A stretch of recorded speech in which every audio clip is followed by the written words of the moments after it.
Saya ini kan kiai, sering ngakatkan tuh sampai bosen, seperangkat alat sholat tuh itu ngawur sekali. Ini mbak-mbak harus gak mau gitu. Saya provokasi minimal itu ya berapa? 100 juta berapa? Pantasnya berapa?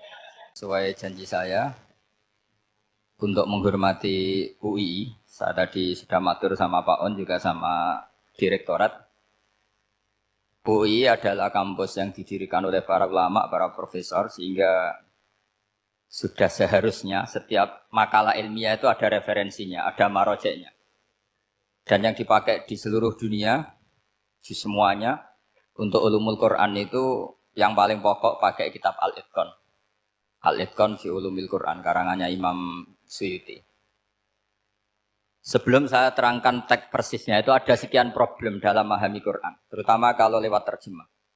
Problem itu bisa gawat, gawat betul, bukan gawat-gawatan tapi gawat betul. Misalnya ada ayat begini dan terjemahnya pasti begini. Fa'ai nama tuwalu fasamma wajibah. Kamu menghadap mana saja, di arah manapun, di sana ada ridhonya Allah. Itu kalau hanya pakai terjemah, tentu menjadikan kita sholat bisa menghadap ke timur, ke barat, ke utara, dan ke apa? Selatan. Saya cerita sedikit tentang asbabun nuzul. Memang tema sekarang tentang asbabun nuzul. Dulu Rasulullah SAW ketika di Mekah itu sholat menghadap Ka'bah. Tapi setelah pindah di Madinah, di mana Madinah itu ada komunitas Yahudi dan Nasrani, Rasulullah itu menghadap ke Baitul Maqdis, kira-kira 16 bulan. 16 sampai 17 bulan. Semua riwayat itu kisarannya hanya 16 sampai berapa? 17 bulan. Sehingga orang Yahudi itu bilang begini, Muhammad ini baiklah, meskipun dia membawa agama baru, tapi kiblatnya masih ikut kita, masih baik kan. Setelah 16 bulan, Nabi diperintahkan Allah untuk menghadap ke Ka'bah. Awal liwajaka syatral masjidil haram. Maka orang Yahudi itu berontak. Berontaknya adalah kiblat mereka ditinggalkan. Cara berpikir orang Yahudi itu kiblat mereka ditinggal. Sehingga mereka bilang mawallahum an qiblatihim allati kanu 'alaiha. Apa yang menjadikan umat Islam berpaling dari kiblat Baitul Maqdis. Kemudian mereka provokatif betul. Ini perlu diperjelas. Provokatif. Bilang begini. Inna Muhammadan tahayyara fi din. Muhammad ini bingung dalam beragama. Sehingga habis ngomong A, ngomong B. Habis kiblat Ka'bah, kiblat Baitul Maqdis. Sehingga dalam banyak tarikh disebutkan peristiwa kiblat itu terbanyak melahirkan orang murtad. Orang yang keluar dari Islam. Gara-gara provokasi orang Yahudi, Muhammad tahayyara fi din. Muhammad itu bingung dalam menentukan pilihan apa? Beragama. Kemudian walhasil singkat cerita akhirnya Nabi itu madhep Ka'bah. Apa yang terjadi mukjizat itu adalah bahwa agama ini agama yang mewakili semua agama sebelumnya yang masih orisinil. Yaitu Nabi akhirnya berargumentasi Ka'bah adalah kiblat yang asli, yang lebih tua. Terus mereka tanya, buktinya apa? Dijawab oleh Quran, fihi ayatum bayyinatum maqamu apa? Ibrahim.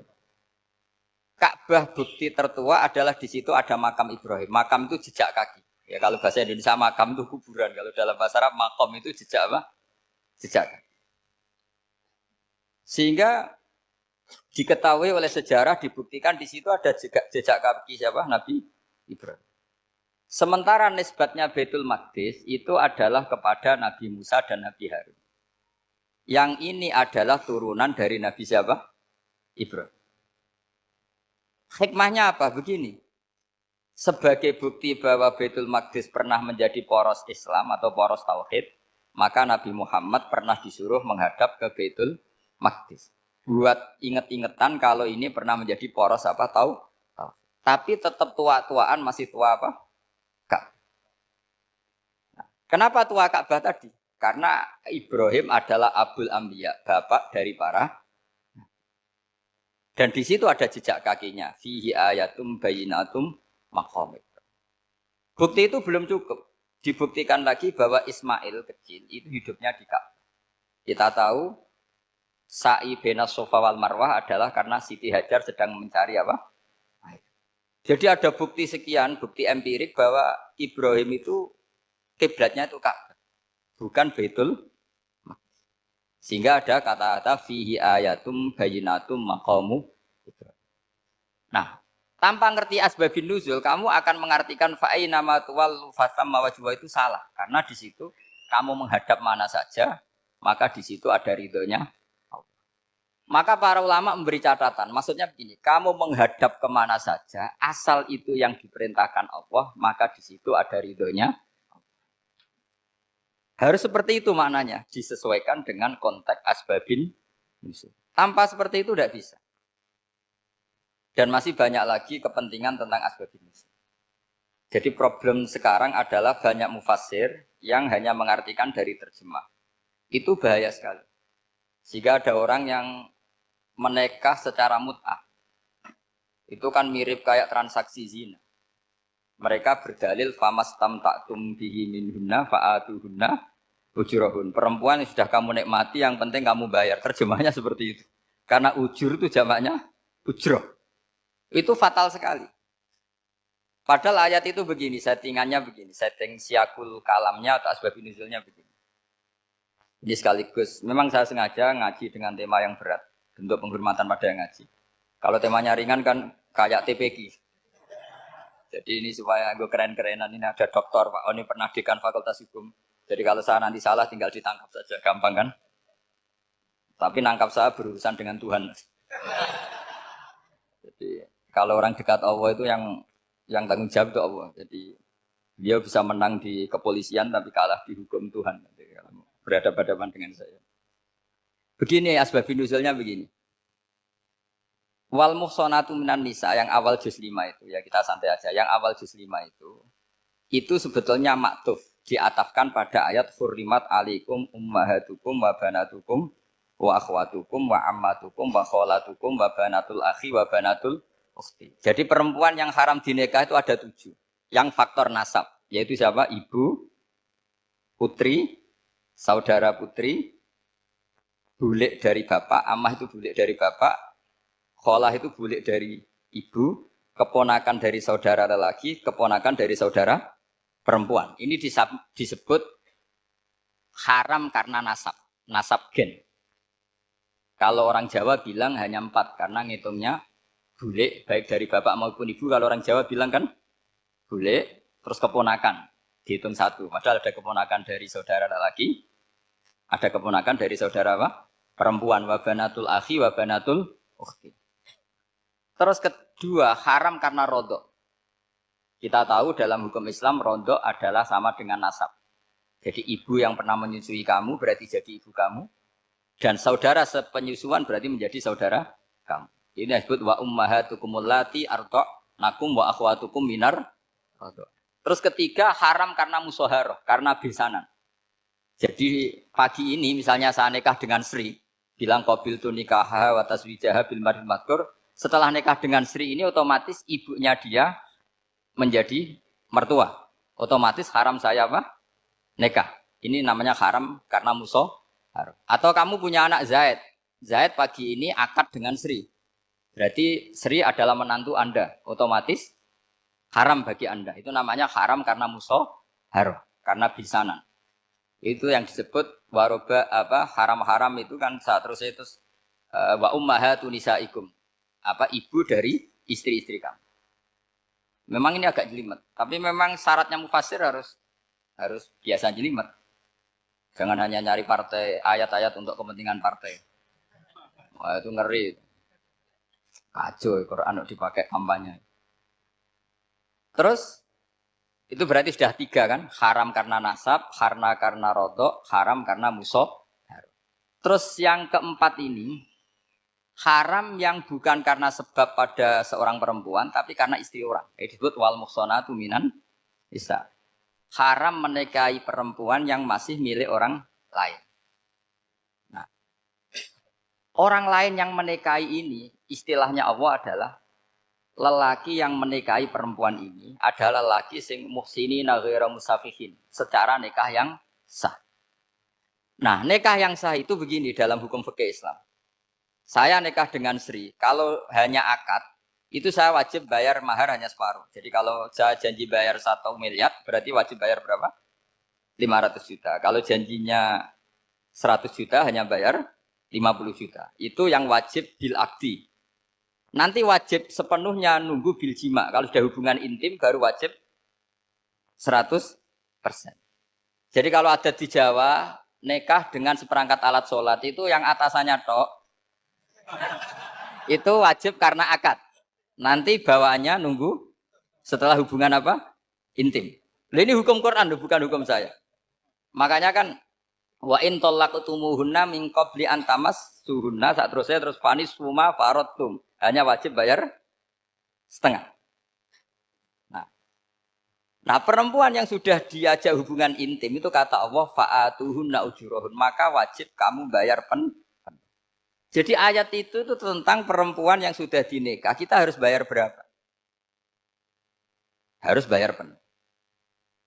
Ini penting saya utarakan. Nah, problem kita sebagai orang Indonesia ini juga problem Pak On, problem semua kiai. Mahar di Indonesia itu nggak bisa dibahas di Quran karena keterlaluan, kecilnya itu keterlaluan.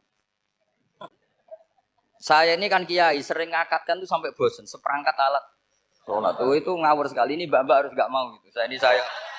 Saya provokasi minimal itu ya berapa? 100 juta berapa? Pantasnya berapa? Pantasnya berapa? 10 gram itu berapa nilainya? Kan 1 gram 500.000 baru 5. Ya sudah mendingan itu 10 gram. Quran itu bayangannya gini sambil latihan, yang hafal-hafal biar latihan. Jangan dapat beasiswa karena hafal tapi nggak jelas juntrungannya. Quran tuh bayangannya gini, ini nggak mungkin Quran ini bisa dibaca di Jawa. Wa in aradtum istibdala zaujim makana zauji wa ataitum ihdahunna qintaran fala ta'khudhu minhu syai'a. Jika kamu nikah sama seorang perempuan, kemudian kamu cerai, maka mahar yang sudah kamu berikan jangan ambil lagi. Karena mahar di Arab itu mahal 100 juta, kadang mobil Alphard, kadang GMC. Sehingga setelah menceraikan tuh kebayang narik. Kok enak dulu saya memberikan itu kan karena dapat servisnya. Sekarang sudah saya cerai, saya tarik. Kalau mahar di Indonesia kan seperangkat alat sholat. Jadi gak kebayang ada kalimat fala ta'khudhu minhu syai'a, jangan ambil lagi. Kebayang ngambil aja enggak? Apalagi kalau nikahnya sudah 2 tahun kan sudah lusuh, sudah. Tapi kalau di Arab itu kebayang karena mahal. Makanya orang Arab suka nikah orang Indonesia karena murah. Jadi bahasa kintoron itu harta yang enggak ternilai. Wa ataitum ihdahunna kintoron. Kok yang enggak ternilai? Mahal betul. Itu pernah saya hitung, ada yang mahar itu 400 juta. Ya sekira segitu. Nah, makanya setelah dicerai Allah memperingatkan setelah kamu kasihkan ya jangan minta lagi. Kenapa kepikiran minta? Karena jumlahnya besar. Kalau di Indonesia kepikiran enggak minta. Enggak kepikiran, saking kecilnya. Seperangkat alat sholat kadang 1 juta. 1 juta itu setelah hubungan intim, sebelumnya yang wajib hanya 500. Itu kan gak kebayang. Makanya susah ngartikan Quran di Indonesia, kadang susah karena kadang terlalu. Itu pernah Sayyidina Umar radhiyallahu anhu pernah bilang begini. Wahai para perempuan, mahar itu jangan mahal-mahal. Kasihan para lelaki. Itu ada perempuan alimah ya, orangnya alim betul. Meskipun gak pernah sekolah di UI, tapi alim itu. Itu usul langsung gini, ya Amirul Mukminin, laisa dzalika laka ya Amirul Mukminin. Waqad qala ta'ala wa ataitum ihdahunna qintaran. Kamu hanya seorang Amirul Mukminin, tidak berhak bikin aturan pembatasan mahar. Allah saja tidak batasi. Kenapa kamu batasi? Sehingga dulu yang namanya nikahnya Sulaiman Agung atau Jamaluddin siapa Ratu Agung. Kalau hadiah ya sampai tas mahal itu. Ini kan dari bahasa Arab mumtaz mahal. Mumtaz itu istimewa, mahal itu dia punya istri yang sangat dicintai, dikasih hadiah mumtaz mahal. Terus ilat Jawa jadi apa? Tas mahal. Itu sama Mujid Ulil Albab kalah. Itu kalau cerai kan kepikiran minta lagi. Dikasihkan yang baru. Tapi kalau di Indonesia tidak mungkin karena apa tadi? Seperangkat alat sholat. Begitu nyari yang murah lagi. Yang bagus kitanya, bungkusnya yang bagus. Nah, maka nggak mungkin kita maknani Quran tanpa mengenal yang bernama asbabin. Karena makna ayat itu bisa kacau kalau kita tidak tahu asbabin. Yaitu kayak tadi makna fa'ina ma tuwallu fasamma wajibwa. Itu maknanya kan kamu menghadap mana saja, boleh saja di sana ada ridhonya Allah. Berarti kan bisa ke timur, ke selatan, ke utara, ke barat. Itu bahaya betul. Sehingga kata ulama harus mengkaji asbabin Supaya porsi ayat ini sampai semana jauhnya itu kita tahu. Tanpa tahu itu tidak bisa. Begitu juga menyangkut kiblat. Sekarang saya tanya, kemarin kan ramai dulu di Kemenak, kiblat semuanya diukur dengan GPS, terus beberapa masjid dikomentari salah karena diukur pakai apa? GPS. Kalau dalam bahasa falak disebut yaumarosdil kiblat. Memang bisa diilmoni. Tapi pertanyaannya begini, dari awal Allah ngendikan fawal liwajhaka syatral masjidil haram. Kamu yang penting sholat itu menghadap masjid. Masjid itu ya bangunan. Sehingga kata Ibnu Abbas yang diriwayatkan banyak ulama mengatakan Al-Ka'bah kiblatun li ahlil masjid wal masjid kiblatun li ahlil haram wal haram kiblatun li ahlil masyriq wal maghrib. Jadi kalau orang di dalam masjid kiblatnya harus Ka'bah. Di luar masjid kiblatnya asal bangunan Masjid Haram. Tapi di luar sini kayak di Indonesia boleh semua tanah. Kenapa begitu? Kata Ibnu Abbas karena Quran turun bilisanin arabiyyin mubin. Jadi kalau orang Jogja kalau mau ke Jakarta arahnya kemana? Barat. Itu sebetulnya ketika Anda ke barat itu persis Jakarta apa bisa saja pasnya itu Pangandaran. Tapi orang tuh akan bilang kalau ke barat ya ke Jakarta. Meskipun presisi Anda tepatnya di Pangandaran. Nah kiblat seperti itu, asal orang menghadap ke barat itu orang sudah bilang ke kiblat. Gak usah sedetail misalnya harus pas Ka'bah. Saya pernah debat sama tim ahli Kemenang. Gak bisa Gus, sekarang ada GPS harus tepat Ka'bah. Terus saya bilang gini, kalau teori Anda benar, berarti semua masjid luasnya maksimal 16 meter. Ka'bah itu luasnya hanya 16 meter. Berarti masjid Ulil Albab yang pojok sana sama pojok sana, kira-kira itu ya sudah tidak kena Ka'bah. Kalau harus tepat, Ka'bah itu kan diameternya hanya 16. 16 sampai 18 kalau nggak salah. Berarti semua masjid kalau ingin tepat Ka'bah harus pas 16. Kalau terlalu luas pilihannya harus cekung. Kan jadi aneh. Makanya saya itu sering Pak, dulu saya ini biasa debat fikih kalau di tradisi pesantren namanya Basul Masail. Saya punya teman yang paling kurang ajar, yang paling saya kenang dalam sepanjang sejarah. Dulu itu kalau debat fikih itu ya seru. Kalau aturan fikih kan gini, soft paling baik itu kan soft pertama. Baru kedua, baru ketiga. Yang paling keren kan soft awal, soft. Terus teman saya bilang gini Pak, ya kalau gitu gini aja Gus, desain masjid itu memanjang utara selatan. Biar semuanya soft awal. Gara-gara didesain begini kan ada soft 2, soft 3. Apa susahnya? Kita bikin mulai awal supaya masjid itu memanjang utara Pak, selatan. Supaya semuanya soft awal. Ya kalau ada hukum ya diimplementasikan dalam desain bangunan katanya. Itu kan kacau.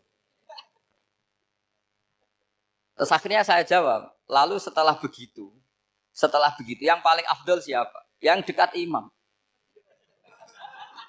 Ya, ya sudah, bikin cekong saja kalau gitu. Artinya gini ya, beragama itu yang sehat. Jadi beragama itu berdasar riwayat. Berdasar riwayat, pernah ada ulama yang ngitung. Madinah menghadap Ka'bah itu ya tidak pas. Pernah dihitung pakai GPS. Kiblat Madinah ke Ka'bah itu ya tidak pas. Tidak seperti yang pernah dianjurkan Kemenak. Karena apa? Agama ini ngikuti bilisanin arabiyyin mungkin. Seperti jenengan gini. Semua ini istilahnya apa? Menghadap Gus Bah. Padahal ada yang agak sana, agak sana. Semuanya ngaji sama siapa Gus Bah? Ya sudah. Istilahnya bertatap muka. Memangnya kita benturan. Ini bahasa. Jadi seperti ini semua namanya apa? Berhadap. Padahal ada yang agak samping, agak samping. Ka'bah juga gitu. Sebenarnya tidak se-ekstrim yang dibayangkan orang-orang. Cuma kalau bisa tepat, ya kita harus tepat. Tapi tetap saja tidak perlu 16 apa? Meter. Fa'aina ma tuwallu fasamma wajhullah itu artinya menghadap. Menghadap itu menghadap arah. Makanya Allah tidak dawuh fawal liwajhaka nahwal Ka'bah tapi fawal liwajhaka syatrul Masjidil Haram. Jadi ini penting saya utarakan supaya kita familiar dengan istilah-istilah Quran. Istilah Quran itu gampang sebenarnya. Kalau kita kaji itu gampang. Problem kita tidak pernah mengkaji. Jadi semuanya asing. Kalau kita mengkaji itu gampang sekali. Saya punya sekian cerita betapa pentingnya mengkaji Quran. Harun ar-Rasyid itu dinasti Bani Abbasiyah. Itu pinter sekali. Ada seorang ustadz yang agak ekstrim. Itu datang ke Harun ar-Rasyid. ya Amirul Mukminin, inni nasihun laka famusaddidun alaika. Fala tajidanna alayya fi nafsika syai'an. Saya mau nasihati kamu tapi saya mohon jangan masukkan hati. Karena nasihat ini penting. Tapi saya akan keras, vulgar. Akan keras, kritik saya akan keras. Karena Anda sebagai Amirul Mukminin tidak becus. Apa kata Amirul Mukminin Harun Rasid? Uskut ya Ustadz. Sebagai riwayat uskut ya jahil. Kamu itu Ustadz bodoh. Tidak usah banyak omong. Terus ditanya, kenapa saya bodoh? Terus dibacakan ayat faqula lahu qaulal layyina la'allahu yatadzakkaru aw yakhsha. Inna wa ta'ala qad arsala man huwa khairun minka ila man huwa syarrun minni. Wa ma'a dzalika qala ta'ala faqula lahu qaulal layyina. Allah pernah menugaskan seorang yang lebih baik ketimbang kamu, yaitu Musa dan Harun. Musa dan Harun adalah seorang nabi. Kepada orang yang lebih buruk ketimbang saya, yaitu Fir'aun. Itu saja etikanya faqula lahu qaulal layyina. Kamu kalau ngomong yang halus, yang baik, yang berperadaban, kok kamu sama saya mau kasar? Akhirnya ustadznya ternyata pinter kamu, ya pinter aku. Jadi semudah itu. Allah itu menugaskan orang yang lebih baik ketimbang kamu, yaitu Nabi Musa. Kepada orang yang lebih buruk ketimbang saya, yaitu Fir'aun. Itu saja ada etikanya. Kok kamu sama saya mau tambah etika? Mau main kasar hanya karena kamu merasa nasihat Anda benar? Jadi gampang sekali memahami Quran. Tapi lagi-lagi memang bagi ahlinya. Tapi ini saya bantu supaya sampean jadi ahli apa? Quran. Meskipun ngajinya sebulan sekali. Sudah sebulan sekali tidak punya kitabnya. Sudah. Jadi ulama dulu kalau belajar Quran itu gampang. Saya berkali-kali cerita. Yang kitab saya baca di rektorat namanya Syajaratul Ma'arif. Itu kalau cerita bikin judul itu enak sekali. Babuna fil ibad bikulil bilad. Bab seseorang di mana saja hidupnya harus bermanfaat. Terus dalilnya itu hanya mengutip makalahnya Nabi Isa. Wa ja'alani mubarokan ainama kuntu. Ciri utama seorang Nabi apa? Saya di mana-mana adanya berkahi orang lain. Jadi berkah bagi orang lain. Maksudnya tidak jadi problem bagi orang lain. Artinya kamu hidup entah di Jogja. Seperti Pak Ono orang Jember. Saya orang Rembang. Hidup di Jogja manfaat. Di Jember ya manfaat. Di mana-mana. Saya pernah di Korea seminggu ya manfaat. Saudara kita TKI yang di Korea manfaat. Di sana bikin masjid, bikin apa. Karena ngendikane Allah menceritakan Nabi Isa siapa? Wa ja'alani mubarokan ainama kuntu. Saya adalah orang yang di mana-mana berkah. Artinya manusia eksistensinya harus seperti itu, hidup di mana saja. Gampang sekali memahami. Pernah Imam Syafi'i ditanya, kalau kamu nggak kehilangan air atau nggak ada air di satu daerah, cari-cari dulu sampai nggak ketemu. Setelah nggak ketemu air, baru kamu boleh tayam. Imam Syafi'i ditanya, apa dalilnya harus mencari dulu? Kalau nggak ada air ya langsung tayamum saja. Kenapa harus nyari-nyari dulu? Jawabnya Imam Syafi'i itu gampang sekali. Qala ta'ala falam tajidu ma'an. Kemudian kamu tidak menemukan air. Di mana-mana tidak menemukan setelah mencari. Kalau belum mencari namanya tidak tahu. Kan ayatnya kan falam tajidu ma'an. Kemudian kamu tidak menemukan air. Tidak menemukan tuh nyari dulu apa langsung ambil sikap? Nyari dulu, baru kesimpulannya tidak ketemu. Kalau belum pernah nyari namanya tidak tahu. Segampang itu lama dulu memahami Quran karena konstruksinya utuh. Yaitu mereka tahu betul bahwa Quran itu bilisanin Arabiyim. Ketika Futuhat Syam. Syam dulu itu dikuasai tentara Romawi. Era Sayyidina Umar Futuhat. Yerusalem dikuasai tentara Islam. Itu awal Sayyidina siapa? Umar radhiyallahu anhu. Ketika Futuhat mau ada pesta besar-besaran. Tapi Umar menolak. Ketika menolak, kenapa Anda menolak? Beliau hanya membaca ayat innallaha ta'ala ayyara qauman faqala adhabtum thayyibatikum fi hayatikumud dunya. Allah itu mengkritik satu komunitas kaum yang zaman di dunia menghabiskan semua kenikmatan. Maka kita tidak perlu syukuran besar-besaran. Jangan-jangan jatah kita di akhirat kita habiskan di dunia. Itu adhabtum thayyibatikum fi hayatikumud. Semudah itu. Semudah itu ulama. Rasulullah pernah dahar, pernah makan. Makan karena 3 hari gak makan. Cara di Indonesia gak makan nasi, gak makan daging. Sudah lama sekali. 3 hari Nabi itu hanya makan kurma dan air putih. Pernah Nabi gak makan roti sampai 3 hari. Kalau Indonesia mungkin gak makan nasi. Di hari ketiga Ada sahabat yang berbaik hati, Nabi disembelihkan kambing, dipotongkan kambing, Nabi disuruh dahar. Itu baru dahar setengah piring, Nabi berhenti. Ketika ditanya, setengah piring itu kan sudah kuat untuk sholat, untuk apa sudah kuat. Ditanya, ya Rasulullah kenapa berhenti? Bukankah engkau tidak makan ini 3 hari? Nabi menjawab, walatus alunna yauma idzin anin naim. Semua nikmat yang saya rasakan nanti ada pertanggungjawabannya. Makanya saya tidak ingin banyak-banyak. Wah itu kalau diterapkan di sini nggak populer. Makanya saya tahu gayanya ngaji Quran itu nggak siap dengan konsep-konsep Quran ini. Jadi segampang itu orang dulu. Nah karena apa ya itu tadi. Mereka tahu asbabun nuzul. Quran itu diturunkan dalam konteks apa. Lafat ini arahnya kayak apa. Mutlak muqayyadnya kayak apa. Muhkam mutasabihnya kayak apa. Nasah mansuhnya kayak. Nah sedikit saya cerita ini mungkin contoh terakhir. Supaya agak lama-lama. Nanti bingung kalau lama. Yang bingung ya saya. Bingung cara memahamkan. Jadi kalau guru itu kan bingung cara memahamkan. Kalau murid bingung cara memahami.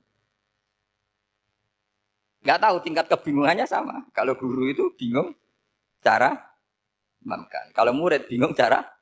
Jadi ini pertemuan 2 kelompok bingung. Yang satu bingung cara memahamkan. Yang satu bingung cara. Kalau orang ekstremis bingung cara merusak suasana. Nah, itu nggak benar itu. Ada loh. Rasulullah itu nabi. Itu paling pusing yang ngadepi orang-orang yang ekstrem. Karena apa? Cara berpikir itu lompatannya itu nggak tertib. Jadi nabi itu cara berpikir itu kecerdasan nubuah. Sementara orang ekstrem cara berpikir itu kecerdasan nafsu. Bukan kecerdasan manusia. Kalau manusia masih baik nafsu. Misalnya begini, kalau dalam tradisi nubuah itu, saya dengan Pak Anu berteman lama, mulai tahun 2000 berapa. Itu kalau Pak Anu bertamu ke saya, harusnya tidak usah tak kasih makan. Karena sudah dekat. Tapi kalau kenalan baru itu dikasih makan, disangoni. Jadi Nabi itu perilakunya agak unik.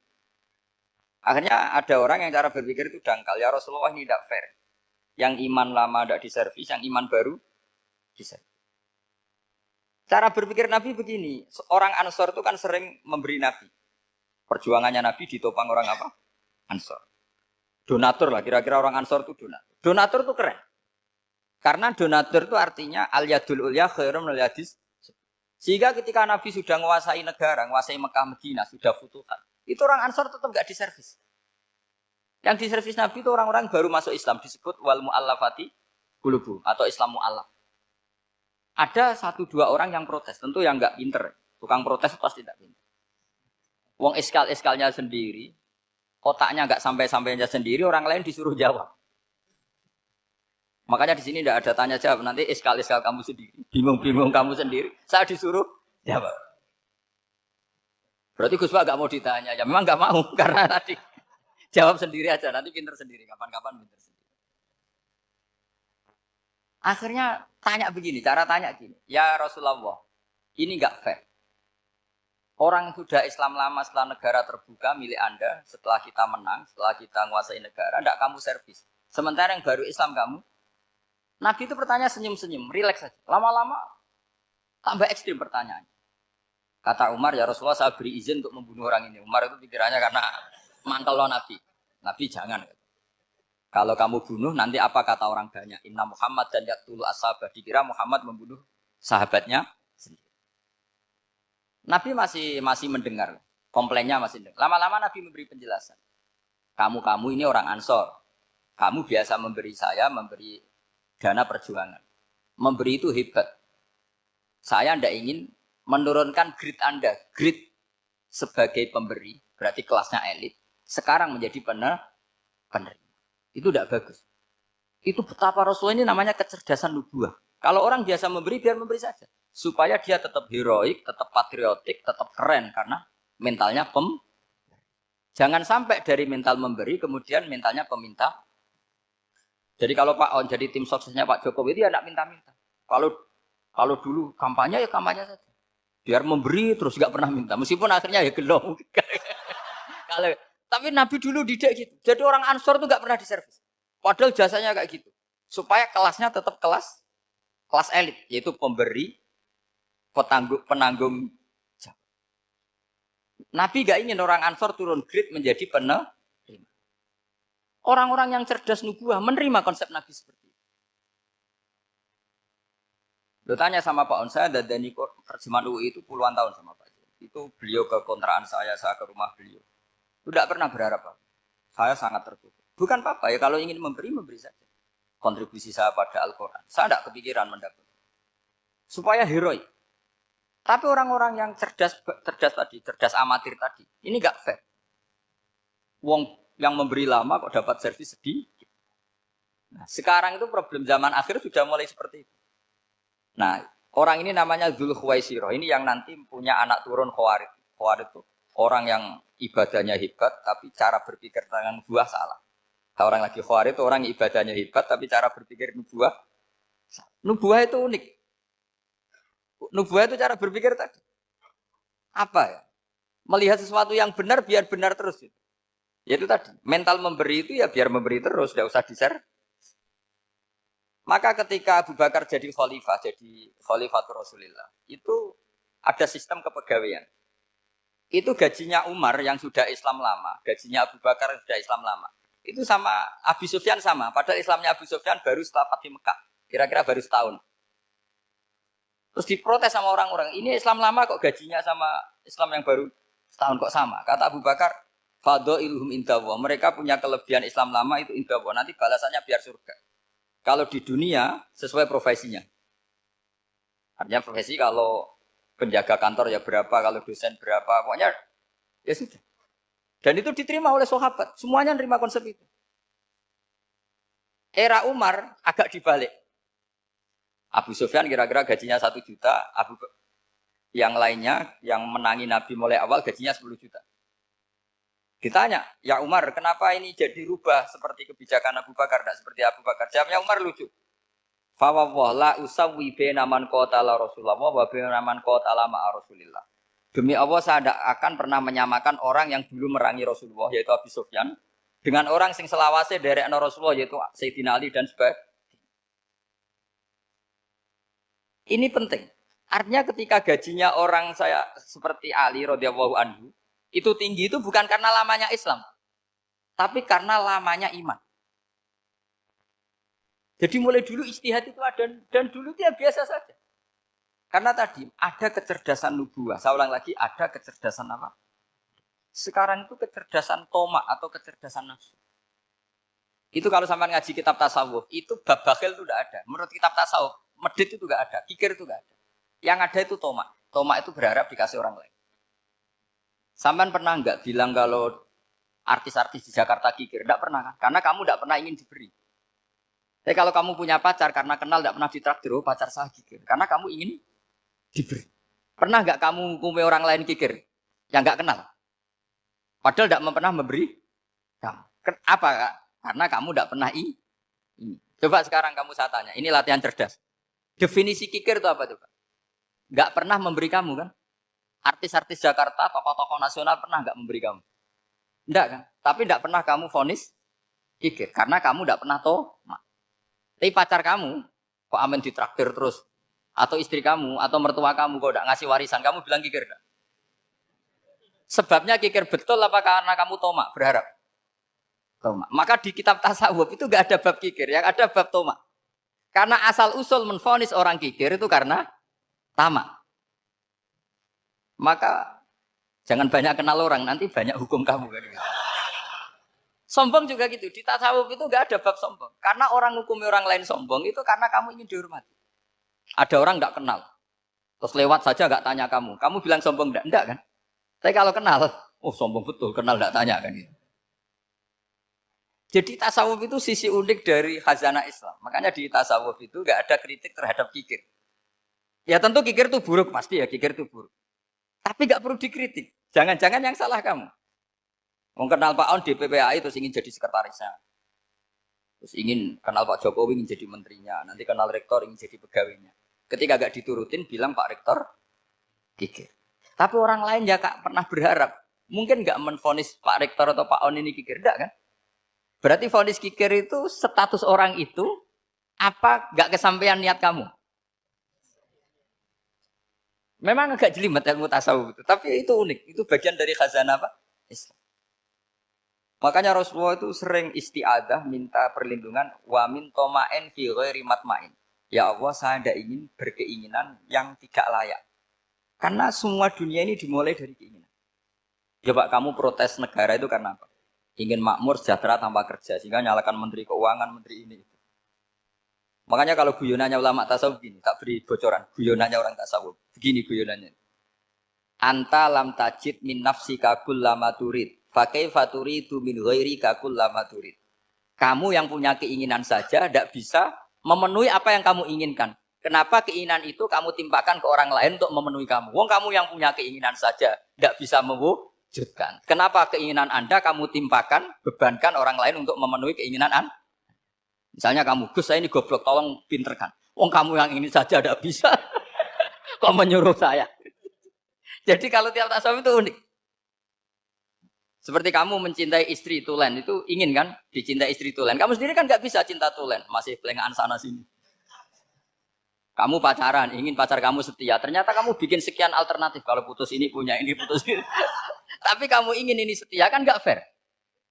Makanya guyonanya orang tasawuf itu anta lam tajid min nafsika kullama turid fakai faturi tu min ghairika kullama turid. Gampang tuh apalane pokoknya ratrit gitu aja gampang.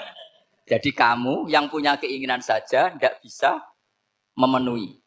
Kok orang lain disuruh memenuhi. Sehingga orang tasawuf itu malu betul. Misalnya saya kok ingin Pak On takdim sama saya itu kurang pegawaian. Kalau saya ingin ditakdimi saya menakdimi diri saya sendiri. Makanya berbahagialah orang yang ngilu terus saya ganteng sendiri ya Allah. Saya kaya sendiri. Menunggu orang lain bilang kamu kaya itu repot. Menunggu orang lain bilang kamu hebat itu ya sudah bilang aja, ya Allah saya hebat, ya Allah saya ganteng, ya Allah saya cantik. Daripada menunggu orang lain bilang apa? Cantik. Jadi ilmu tasawuf itu unik. Jadi kalau fikih itu yang dikritik itu kikir. Kalau tasawuf enggak toma. Karena orang yang kamu vonis kikir itu jangan-jangan tidak kikir tapi mementingkan yang lebih penting. Misalnya ada teman yang tidak pernah naktir kamu, ternyata punya ibu sakit, uangnya dianggarkan untuk ibunya yang sakit atau anaknya sekolah atau keluarganya masih butuh biaya. Sehingga sama teman dia kikir. Hakikatnya kikir apa mementingkan yang penting? Tapi kamu karena gak pernah ditraktir menvonis kikir. Nah, ini pelajaran. Jadi makanya yang dianteni ilmu tasawuf itu tomak, tamak tadi kalau dalam bahasa Indonesia, bukan kikir. Karena vonis kikir itu akan disematkan orang yang tidak kesampaian hajatnya. Makanya bapak saya itu keluarga kiai itu ajarannya itu. Yang penting jangan berharap dari orang lain. Ini Pak On saksinya, saya dulu benahin terjemah itu nggak pernah ingin diperlakukan seperti ini. Yang ngaji aja. Karena pikirannya keluarga kiai itu sederhana. Kalau ngamal ya ngamal saja. Ngamal tuh heroik. Makanya buyut-buyut kita semua ini kan pahlawan semua. Membela negara Indonesia jadi merdeka. Ya nggak pernah kebayang jadi presiden, menteri. Tapi sekarang nggak, ngamal sedikit saja harus jadi menteri, jadi ini bahaya kalau dalam kelangsungan bernegara karena orang biasa transaksional. Awal negara ini dibangun berdasar heroik bukan berdasar apa? Transaksi. Tapi sekarang orang akan membiasakan itu. Apa-apa itu transaksional. Ini tidak bagus untuk kelangsungan bernegara. Apalagi kelangsungan beragama. Sehingga seperti saya ini masih punya desa-desa binaan di Sragen, di pedalaman Papua sekalipun. Saya punya santri banyak di Papua. Itu kalau cerita itu unik-unik. Itu mau Jumatan, itu enggak ada orang 40. Sudah datang setengah 12, itu datangnya 3 jam. Di situ mau ketemu santri 3. Semua, karena ya akhirnya mereka tanya gini Pak, pertanyaannya itu lucu. Gus, boleh enggak Jumatan orang 3? Secara fikih Syafi'i kan harus orang 40. Kemudian mereka tak bilang, buat sholat duhur saja. Mereka enggak mau, wong Jumat-Jumat kok duhur. Harinya kan Jumat, masa sholatnya? Sehingga kita yang jadi kiai akhirnya nyari fikul madzhabil arba. Nyari fikih madzhab 4. Ternyata Imam Malik membolehkan orang 6. Ada yang bilang 12. Yang penting keceluk jamun. Jamun itu kelompok. Kalau 3 kan belum keceluk apa? Belum disebut apa? Kelompok. Ini penting saya utarakan supaya kita berjuang itu bukan karena service seperti ini kayak di Ulil Albab, masjidnya keren, kampus swasta tertua terus termasuk nomor 1 2 di Indonesia. Oke, kita syukur dengan kebesaran UI. Tapi yang namanya dakwah itu menjadikan orang tidak tahu menjadi tahu. Termasuk kepada desa-desa tertinggi. Sama. Yang namanya menteri itu pembantu presiden. Untuk memenuhi kebutuhan rakyat banyak. Sekarang misalnya menteri pertaniannya itu hebat, cerdas. Tapi petani nggak mau nandur padi, mau apa itu? Coba yang membantu ketahanan pangan itu para petani mau nanam padi apa karena Menteri Pertanian? Karena petani mau nanam. Ya sudah GR saja, kita pembantu presiden semua. Karena ikut menyumbangkan ketahanan pangan. Tapi kamu kan nggak digaji, kita keren, ngamal tanpa harap gaji. Ini penting. Supaya Anda itu nggak hati kecil gitu. Ikut menyumbang negara tanpa ingin dapat gaji. Keren nggak? Nah itu nubuah. Apa? Nubuah. Orang Ansor itu seperti itu. Sehingga ketika Rasulullah wafat dan ada kompetisi kepemimpinan, itu orang Ansor gak ikut. Sudah kita makmum saja, silahkan dibagi di saking baiknya orang. Nah, makanya saya ulang lagi ya. Kecerdasan nubuah ini yang gak difahami orang Khawarij. Orang Khawarij cara berpikir yang kerja banyak harus dapat banyak. Sementara kecerdasan nubuah enggak. Yang biasa memberi terus memberi saja biar derajatnya tetap al-yadul ulya.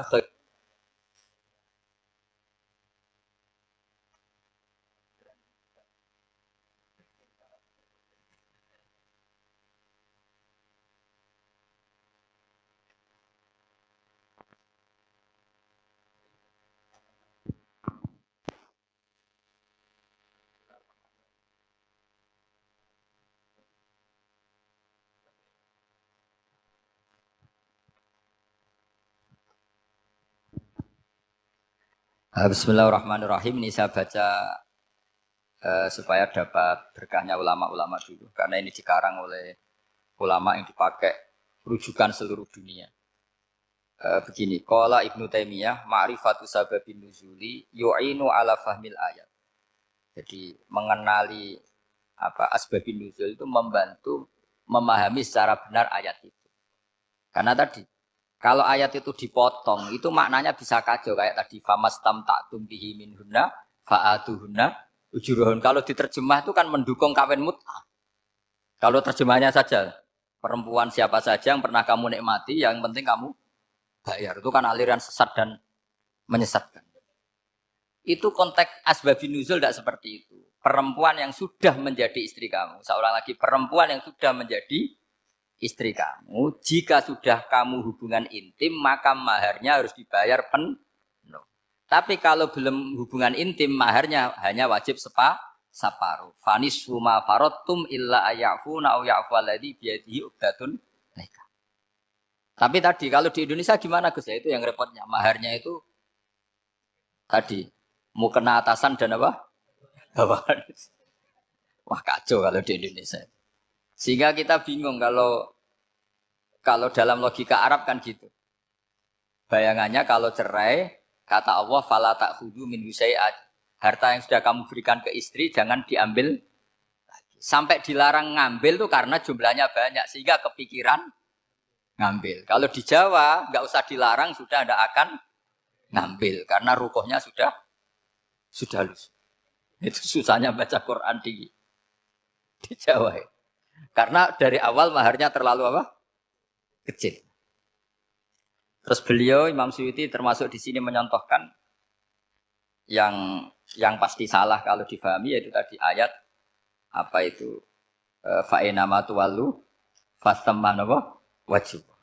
Jadi beliau terus meringatkan betapa pentingnya mengenali asbabin nuzul. Karena asbabin nuzul itu gampang. Saya ulang lagi, asbabin nuzul itu gampang. Gampangnya begini ya, kan ada satu peristiwa. Misalnya begini, Rasulullah itu kan mengkritik penuhanan Lata dan Uzza. Berhala-berhala itu dituhankan, dikritik sama Rasulullah. Kemudian mereka begini, karena mereka biasa personifikasi Tuhan. Muhammad, kalau Tuhan itu tidak Lata Uzza dan itu terbuat dari batu, lalu Tuhan Anda itu dari apa? Amin fiddotin audabin. Lalu Tuhan Anda ini dari emas apa dari perak? Karena mereka nggak bisa membayangkan Tuhan tanpa dipersonifikasi. Terus Allah menurunkan qul huwallahu ahad, Allahus somad lam yalid wa lam yulad wa lam yakul lahu kufuwan ahad. Karena otaknya mereka sudah begitu, yang namanya Tuhan itu harus dipersonifikasi. Makanya saya kemarin di Korea seminggu, cerita yang paling unik gini Pak On, ada bos Islam, ada bosnya TKI yang baik. Mereka mengizinkan pekerjanya sholat. Bareng sholat tuh diingeti ke atas ke bawah, kok nggak ada arcanya. Sehingga setelah sholat dibilang, Apa saya berikan berhala sekalipun? Karena nggak kebayang ada orang sholat kok tanpa berhala, tanpa Tuhan. Yang kamu sembah itu mana? Kok nggak ada? Apa tak belikan? Jadi unik. Nah teman saya yang satu unik lagi. Dia termasuk pegawai Garuda. Yang derekno saya ke Korea itu orang pegawai Garuda. Dia karena orang kaya biasa ke Eropa kemana-mana. Singkat cerita dia sholat di mall. Karena nganggep Korea itu sudah negara maju kayak Eropa. Setelah sholat di mall pas asar itu. Security-nya nelpon polisi. Pak polisi di sini ada ritual teroris. Jadi kalau menamakan sholat itu ritual. Jadi artinya apa? Ritual-ritual yang kita lakukan itu macam-macam cara pandang. Orang ateis itu kan Cina kan Korea itu kan ya Cina lah, Korea, Jepang, RRC itu kan sipit. Itu ya yang namanya ibadah sembahyang harus ada patungnya atau ada arcanya atau ada benda-benda. Orang Islam kan nggak ada sama. Makanya mereka itu kok bisa? Problemnya kita, saya ulang lagi, ini problemnya.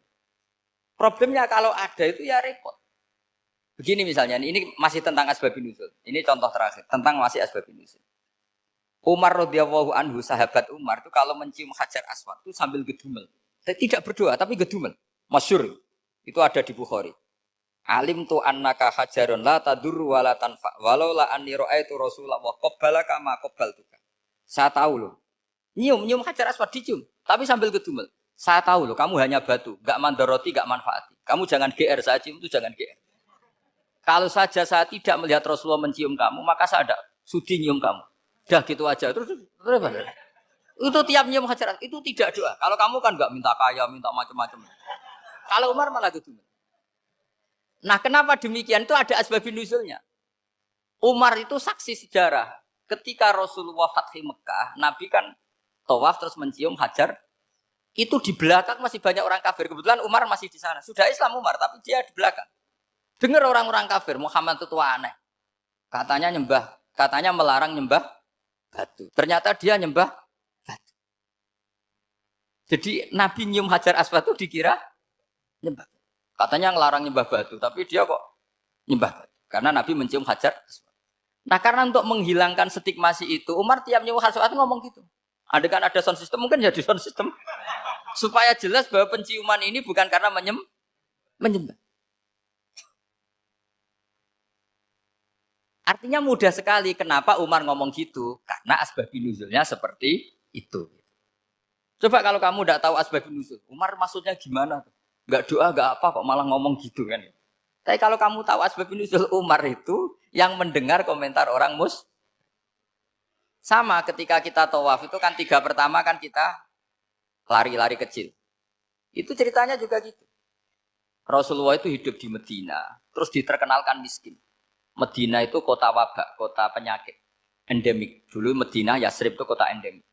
Sehingga kata orang kafir-kafir Mekah, yaji uliha dalbet kaumun kot wahanat huma Yasrib. Nanti akan datang satu komunitas kaum yang sudah lemas karena kena penyakit apa? TBC dari apa? Yasrib. Nabi dengar itu, makanya terus bilang ke para sahabat, tunjukkan kalau kamu kuat dengan cara lari 3 kali.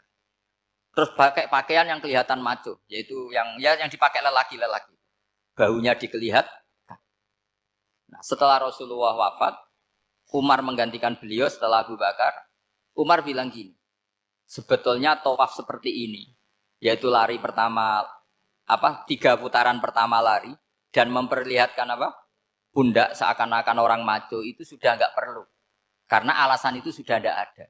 Tapi ini tinggalan Rasulullah, maka jangan rubah ya tetap seperti ini. Akhirnya meskipun sudah tidak ada alasan tadi menjawab stigmasi orang kafir, tetap tawaf seperti ini. Jadi memang agama itu unik. Kadang kita harus tahu alasannya, tapi alasan itu kalau menjadi mahatul hukmi, pijakan hukum sah. Misalnya kamu terus bilang gini, ya berarti tawaf sekarang bebas, gak perlu seperti itu. Karena alasan itu sudah tidak ada. Nah di sini pentingnya riwayat. Riwayat itu begini, logikanya sudah nggak ada, tapi kaifiah itu, cara itu masih kita terus. Dan itu memang, saya ulang lagi, harus tahu asbabun nuzul. Saya beri contoh ya misalnya, wa idza darabtum fil ardi falaysa 'alaikum junahun an taqsuru minas sholat. Terus ayat di mana? In khiftum ayyaftinakumul ladzina kafaru. Jika kamu pergi dalam keadaan takut ditangkap orang kafir atau takut diculik orang kafir, maka kamu boleh mengkosor sholat. Itu jelas ada ayat in khiftum ayyaftinakumul ladzina kafaru. Jika kamu takut diculik orang kafir. Sehingga ketika ba'da fathi Mekah, setelah Mekah dikuasai Islam, Umar tanya, "Ya Rasulullah, kenapa engkau masih sholat kosor? Bukankah kita sudah aman?" Waqat qala ta'ala in khiftum ayyaftinakumul ladzina kafaru. Allah ngendikan boleh mengkosor itu kalau dalam kondisi takut. Waqat kunna fi amrin, sekarang kita sudah aman. Jawabannya Rasulullah itu unik. Ya Umar, hadihi shadaqatun faqbalu shadaqah. Ini sedekahnya Allah, bonus sudah terima aja, enggak usah catatan-catatan gitu. Sehingga era Umar ya ada lagi yang tanya Umar ke gitu. Terus kata Umar, sa'altu dzalika Rasulullah sallallahu alaihi wasallam faqala hadihi shadaqatu wa faqbalu shadaqah. Sudah ini bonus dari Allah, terima saja. Ini kan unik. Padahal kalau secara disiplin ilmu kan begini. Kamu boleh mengqasar sholat kalau dalam bepergian dan dalam keadaan takut. Logika hukumnya kalau tidak takut, tidak usah. Sama seperti begini. Kamu kalau pergi jauh seperti saya Pak On, itu ngosor sholat apa enggak ngosor kan? Alasannya kalau kosor itu, kalau pergi itu masyakot, repot. Sekarang pergi kita pakai Alphard, pakai Innova. Bawa uang, disupirin, itu masyakot enggak? Enggak kan? Tetap boleh jamak enggak? Boleh. Sebenarnya kamu jamak itu karena pengetahuan hukum apa karena enak jamak? Kalau alasannya masyakot, kan sekarang sudah ada. Enggak repot. Ya sudah pakai hadis tadi, ini hadiah, terima saja.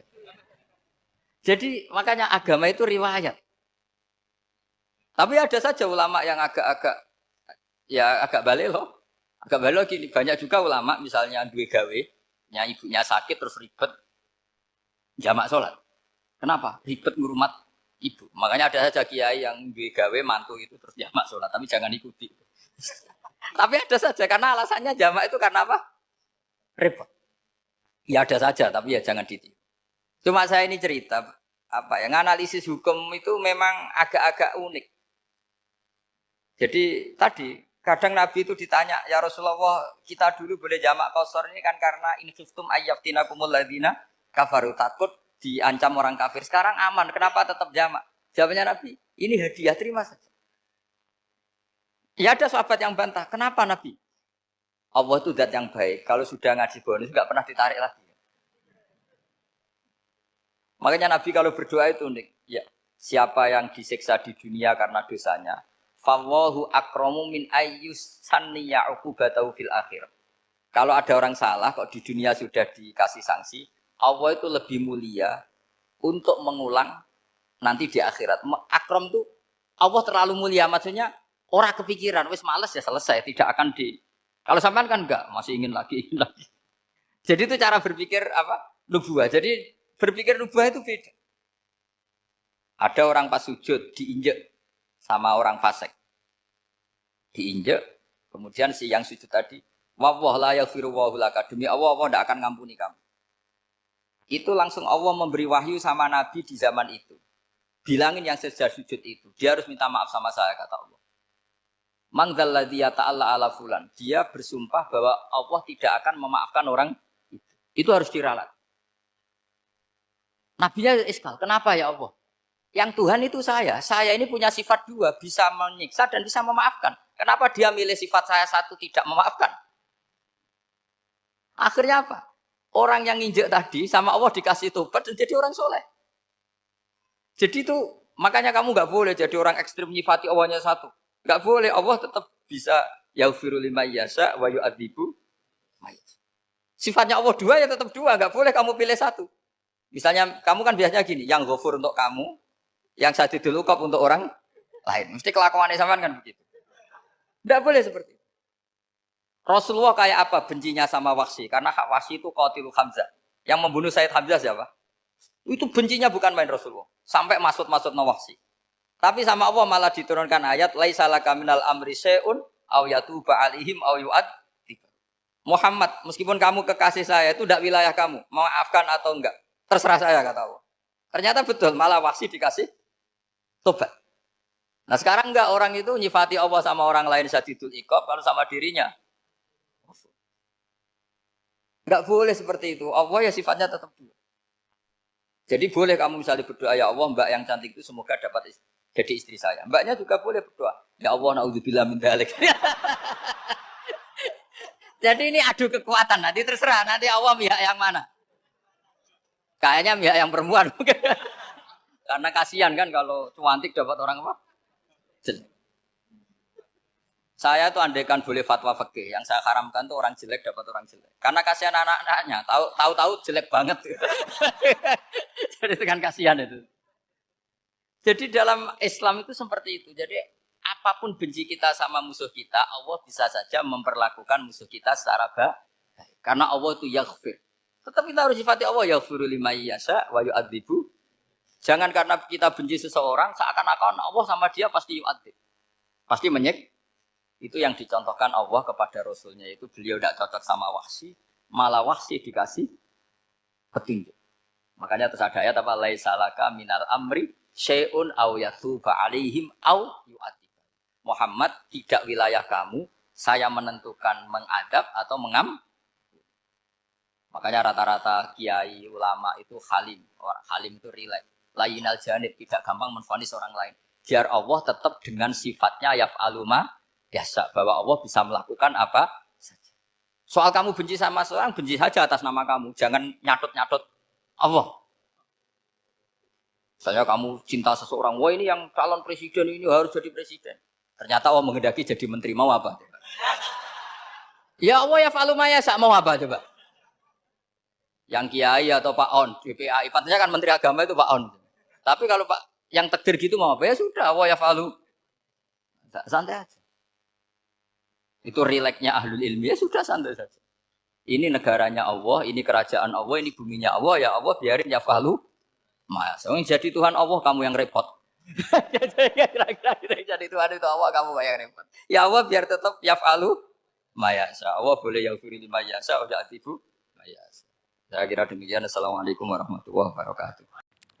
Subhanallah, alhamdulillah kita sudah meluangkan waktu sejenak, kita ngaji bareng golek ilmu, kita sudah dengarkan bersama-sama kajian bersama Kiai Haji Ahmad Ba'au dan Nur Salim yang biasa dipanggil Gus Baha.